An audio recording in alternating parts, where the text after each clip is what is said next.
Ar žinai, mintys yra maistas. Mąstyti reiškia maitintis. Kaip mūsų kūną maitina maistas, taip mūsų vidinę būseną, nervų sistemą ir emocijas maitina mintis.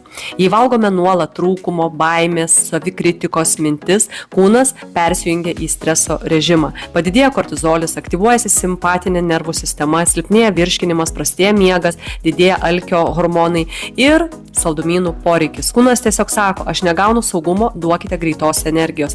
Taip pat kaip ir prastos kokybės maistas sukelia uždegimą, taip ir žalingos mintys sukelia emocinį uždegimą.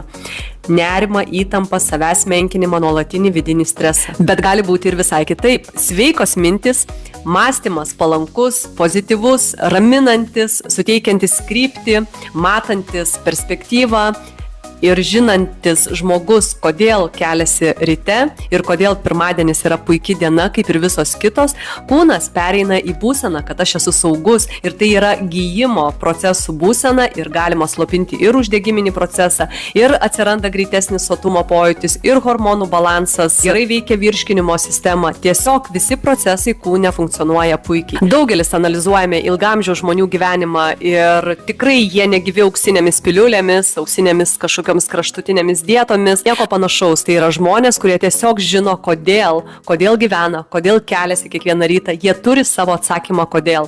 Ir būtent tos mintys, jos automatiškai yra nuo pat pirmos akimirkos prabudus ir atsigulus vakare ir naktį jos yra visą laiką turinčios kryptį ir nėra maitinančios mūsų kūną bloga energija. Ir to pasekoje mūsų kūnas, gaudamas teisingas mintis, jisai gali slopinti ir uždegiminį procesą, jisai gali būti sveikas, laimingas ir gyventi ilgai. Įdomus dalykas, netgi mokslu šiai dienai yra įrodyta, kad mintis daro tiesioginį poveikį fiziologijai. Fiziniai dalykai, kaip mityba, judėjimas, geras miegas ir mūsų fiziniai kūno pojūčiai priklauso nuo mūsų minčių. Ir mūsų mintis lygiai taip pat daro poveikį mūsų fiziologijai ir mūsų kūno pojūčiai. Tai yra dvipusis ryšys, todėl mityba ir emocinė sveikata niekada negali būti atskirtos. Ką galvoji kasdien, tą ir augini savyje.